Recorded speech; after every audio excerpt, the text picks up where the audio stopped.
João acordou com um sobressalto quando a campainha tocou insistentemente à porta do apartamento em Lisboa. Ele piscou os olhos, confuso, olhando para o relógio que marcava 7 da manhã de um sábado chuvoso. Quem diabos é esse? Murmurou, arrastando-se da cama e abrindo a porta para se deparar com um homem de meia idade, alto e imponente, com olhos penetrantes que pareciam sondar sua alma.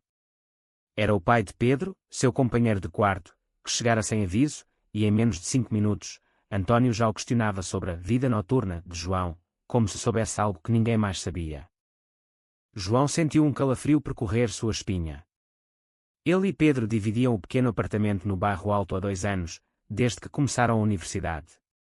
Pedro era o típico rapaz extrovertido, filho de uma família conservadora do Porto, sempre falando do pai como um homem rígido, um engenheiro bem-sucedido que valorizava a tradição e o dever.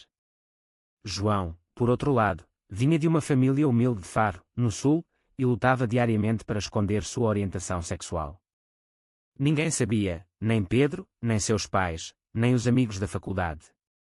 Era um segredo enterrado fundo, alimentado pelo medo do julgamento em uma sociedade portuguesa ainda marcada por resquícios de conservadorismo católico.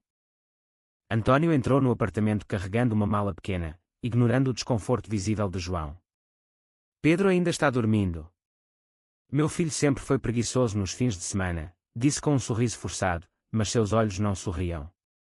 João assentiu, gaguejando uma resposta enquanto preparava café na cozinha minúscula. Ele sentia o olhar de António sobre si, como se o homem estivesse avaliando cada movimento. Você parece nervoso, João. Algum problema? Perguntou António, sentando-se à mesa. João negou, mas seu coração batia acelerado. Como esse homem, que ele nunca vira antes, conseguia lê-lo tão facilmente. Enquanto esperavam Pedro acordar, a conversa fluiu para tópicos banais, estudos, o custo de vida em Lisboa, o futebol. Mas António desviou para o pessoal. E você, João? Tem namorada? Uma moça bonita como você deve ter muitas admiradoras. João engoliu em seco, mentindo sobre uma amiga fictícia. António riu, mas havia algo em seu tom, uma ironia sutil que fez João se contorcer. Quando Pedro finalmente apareceu, bocejando e surpreso, o clima aliviou momentaneamente. Pai! O que você está fazendo aqui? Exclamou Pedro, abraçando o pai. António explicou que viera para uma conferência de engenharia, mas decidira ficar uns dias para ver como o filho estava vivendo. O dia passou em um turbilhão. Os 3 saíram para almoçar em um restaurante típico no Chiado, onde comeram bacalhau e conversaram sobre a família. António falava da esposa, Maria, uma professora devota, e de como a família era o pilar da sociedade. João ouvia em silêncio, sentindo uma pontada de inveja e dor. Sua própria família era distante, o pai, um pescador alcoólatra, mal falava com ele desde que saíra de casa. À noite, Pedro saiu com amigos, deixando João e António sozinhos no apartamento. Foi aí que a tensão explodiu. João, eu sei o que você é, disse António de repente, enquanto bebiam vinho no sofá. João congelou, o copo tremendo em sua mão. O quê? Do que você está falando? António suspirou, revelando que vira fotos no celular de Pedro, nada explícito, mas o suficiente para um pai atento notar padrões. Eu não julgo, rapaz. Mas Pedro. Ele não entenderia. E sua família? Eles sabem. João negou, lágrimas brotando. Pela primeira vez, alguém o confrontava sem raiva, mas com uma empatia inesperada. António contou sua própria história. Nos anos 80, ele tivera um relacionamento secreto com um homem, mas escolhera o casamento e a família para se encaixar. Foi a escolha certa? Não sei. Mas paguei o preço com uma vida de mentiras. João passou a noite em claro, processando as palavras de António. Pela manhã, Pedro notou o clima estranho, mas atribuiu ao cansaço. Os dias seguintes foram uma montanha-russa emocional. António ficava no apartamento, e João se via atraído pela sabedoria e pela vulnerabilidade do homem mais velho. Conversas noturnas viraram confidências profundas. António admitiu que seu casamento era uma fachada, que amava Maria como amiga, mas nunca sentira paixão verdadeira. João, por sua vez, desabafou sobre o isolamento, o medo de ser expulso da família, a pressão social em uma Portugal moderna mas ainda tradicional. Um dia, enquanto passeavam pela Alfama, ouvindo fado ecoar pelas ruas estreitas, António tocou no braço de João, um gesto inocente que enviou eletricidade pelo corpo do jovem. Você é corajoso, João. Mais do que eu fui. Mas o gesto foi interrompido por uma ligação de Pedro, que o chamava para jantar. A culpa começou a corroer João. Ele estava traindo a amizade de Pedro. E António, o que sentia de verdade? Era empatia ou algo mais? A tensão escalou quando Pedro encontrou uma mensagem no celular de João, uma conversa antiga com um amigo gay. O que é isso, cara? Você é? Pedro confrontou João na frente de António, os olhos cheios de confusão e raiva. João admitiu, e Pedro explodiu, porque não me contou. Eu sou seu amigo. Mas por trás da raiva, havia mágoa. António interveio, defendendo João, mas Pedro virou-se para o pai, você sabia. E não disse nada. A família começou a rachar ali, naquele apartamento apertado. João se sentiu destruído. Ele escolhera a honestidade, mas a custo da amizade. António, vendo o caos que causara, decidiu ir embora mais cedo. Eu vim para ajudar Pedro, mas acabei complicando tudo, disse a João em particular. Talvez seja a hora de você viver sua verdade, mesmo que doa. João assentiu, mas o peso da decisão o esmagava. Enquanto António partia, João se perguntou se valera a pena. Os dias após a partida de António foram um inferno para João. Pedro mal falava com ele, limitando-se a respostas monossilábicas e olhares frios.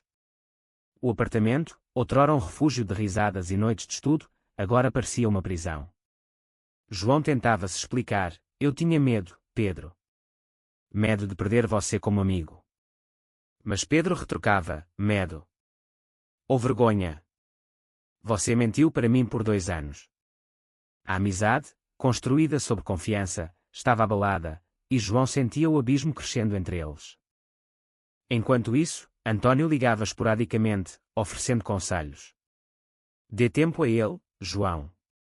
Pedro é jovem, mas tem bom coração. Mas as ligações viravam conversas longas, onde João desabafava sobre sua infância em Faro, sobre o pai que o batia quando chorava, como menina, sobre a mãe que rezava para que ele encontrasse o caminho certo. António compartilhava suas lutas, o casamento arranjado, os filhos, Pedro e uma irmã mais nova, como âncoras que o mantinham no armário. Eu sacrifiquei minha felicidade pela deles. Foi certo. Às vezes acho que sim, outras. Nem tanto. João começou a questionar tudo.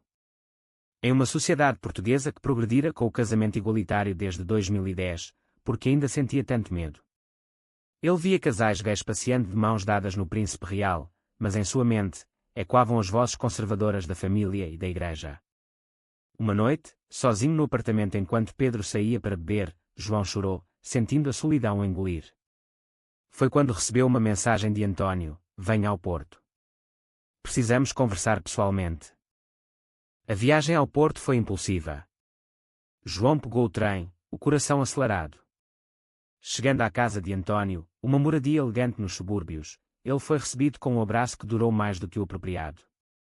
Maria, a esposa, estava viajando com a filha, deixando-os sozinhos. Pedro me ligou, disse António. Ele está confuso, mas preocupado com você. A conversa fluiu para territórios perigosos. António admitiu atração por João, você me lembra de quem eu poderia ter sido, livre. João, atordoado, correspondeu, mas a culpa o parou. E Pedro? Sua família. A noite terminou em confissões, sem toques físicos, mas com uma conexão emocional profunda. João voltou a Lisboa mudado, mas o conflito interno o dilacerava. Ele amava António. Ou era apenas a projeção de um pai compreensivo que nunca tivera? Pedro, ao descobrir a viagem, explodiu novamente, você foi ver meu pai. O que está acontecendo? João negou qualquer romance, mas Pedro não acreditou. Você está destruindo minha família. A pressão familiar de João também aumentou. Sua mãe ligou, sentindo algo errado. Filho, você está bem. Parece distante. João quase contou, mas recuou, imaginando a decepção. Em vez disso, mergulhou nos estudos, tentando ignorar o caos. Mas um evento na universidade, uma palestra sobre direitos LGBT, o abalou.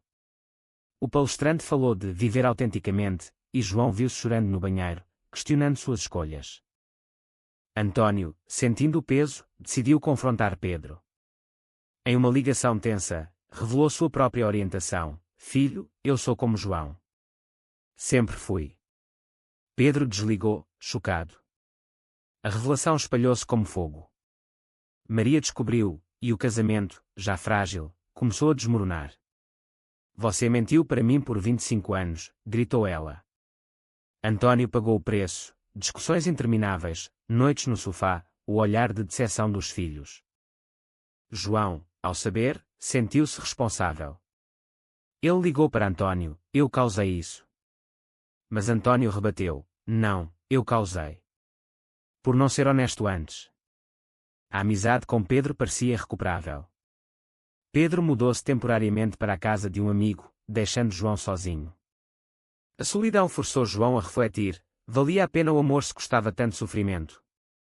Um mês depois, Pedro voltou para pegar suas coisas. Eu não odeio você, João. Mas preciso de tempo. João assentiu, lágrimas nos olhos. Enquanto Pedro saía, João se perguntou se poderia reconstruir o que fora quebrado. O divórcio de António e Maria foi anunciado semanas depois, abalando a família. Pedro culpava João indiretamente: se você não tivesse aparecido, meu pai não teria acordado. Mas no fundo, Pedro lutava com sua própria aceitação. Ele procurou terapia, algo incomum em sua família tradicional, e começou a entender as camadas de repressão que seu pai sofrera. Ele sacrificou tudo por nós, disse Pedro a um amigo. Mas foi justo com ele mesmo. João, enquanto isso, enfrentava sua própria família. Ele decidiu contar aos pais durante uma visita a Faro. O pai reagiu com raiva: isso é uma fase. Você precisa de ajuda. A mãe chorou, rezando o terço. O que os vizinhos vão dizer? A igreja. João voltou a Lisboa destruído, mas aliviado. A verdade, por dolorosa, o libertava. Ele começou a frequentar grupos de apoio LGBT em Lisboa, conhecendo outros com histórias semelhantes. Lá, ouviu relatos de rejeição, mas também de reconciliação. António mudou-se para um apartamento pequeno no Porto, deixando a casa para Maria e a filha. Ele e João mantinham contato diário, mas o relacionamento era platônico, marcado por cautela. Não podemos avançar enquanto Pedro sofrer, dizia António. Mas a atração crescia, e em uma visita de João ao Porto, eles compartilharam um beijo, o primeiro, cheio de anos de desejo reprimido. Isso é errado? Perguntou João. António respondeu: errado é viver uma mentira. Pedro descobriu o relacionamento através de uma mensagem acidental. Furioso, confrontou o pai: você está traindo a mamãe com meu ex-amigo. Isso é doentio. António defendeu: não é traição. Seu amor por Maria era real, mas não romântico. Pedro saiu batendo a porta, cortando contato. A dor de António era palpável, ele questionava se valer a pena. Perdi meu filho por isso. João, sentindo a culpa, sugeriu terminar. Não quero ser o motivo da sua perda. Mas António recusou: você é o motivo da minha liberdade. Eles decidiram prosseguir devagar, mas a sociedade interveio. No trabalho de António, rumores se espalharam, e ele enfrentou preconceito sutil, promoções negadas, olhares julgadores. Em uma Portugal progressista, o conservadorismo ainda persistia em círculos profissionais. João perdeu amigos da faculdade que se alinharam com Pedro. Você destruiu uma família, diziam. Ele mergulhou em depressão, questionando suas escolhas. Uma noite, em um bar gay no Bairro Alto, encontrou Pedro por acaso. O que você está fazendo aqui? Perguntou João. Pedro admitiu, tentando entender. Li livros, falei com terapeutas. Meu pai sofreu muito.